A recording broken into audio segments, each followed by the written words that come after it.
question is what is God doing? When we think about the world today, it's a crazy place. Your spiritual life, your own life, your family life.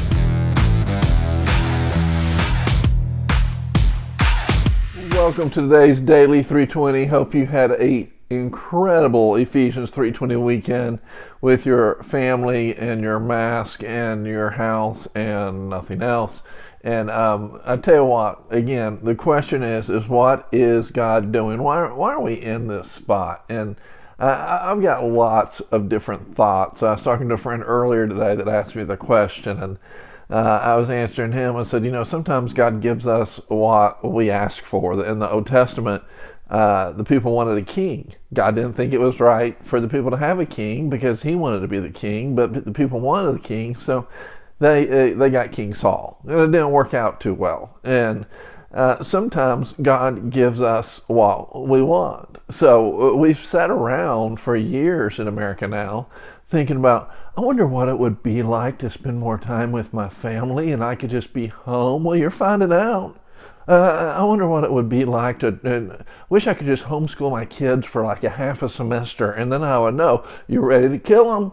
And so all of a sudden, the things that we say that we think we want, we find out when God actually gives them to us that his ways are higher than our ways and that we don't necessarily know the best. Now, again, why? Let's get a little bit more theological in approach here. Why would God allow catastrophe? Not just this one, but when things hit. The Bible is a book of order, and I have Bibles like people have socks. I have lots of Bibles, and I've got my go-to Bible just like people have their go-to socks or shoes or whatever. And this is the one I got when I was 15, and I love to go to it and read through it and go back. And I was thinking, what could be one of the reasons? Well, when you start in the Bible, God lays out the fact the Bible is a book of priorities. And he's the God of creation, and in creation he talks about that he creates man and woman in his image, that again we're equal in creation, unequal in calling, that we're different, unique in calling. And so through that though, he creates us passion for God, love the Lord your God with thy heart, soul, and mind, love your neighbor as yourself, passion for people. Then he talks about that we're going to name the animals. Passion for pets. I know it sounds crazy. Got some dogs now myself. Still think cats are of the devil, but still passion for pets, and then passion for planet. Now, here's the theological thought. When we turn those priorities upside down, we take the order of God's blessing out of control. And what I mean is that God can bless us when his priorities are in alignment, but when we realign those things, where all of a sudden we say, the planet's the most important thing, God says, I'm sorry, but I can't bless that. I can bless you when you're the most important thing to me and you're worshiping me and then taking care of people and then taking care of animals and then you're worrying about the planet, and it's in those orders, and we should be good stewards of the planets. But when you make the planet your God, we end up throwing everything upside down and reprioritize what God is going to do. So we set ourselves up for catastrophe, and instead of God causing catastrophe, we bring it on ourselves sometimes by the way we order things in our lives, because it's passion for God, then people, then animals, name the animals, the birds of the air, the fish of the sea, and then take care of the planet. And those are the four things that God says. And if you want to add a fifth after that, that's when business comes in, and it says to profit and to multiply and to be fruitful and to make a living.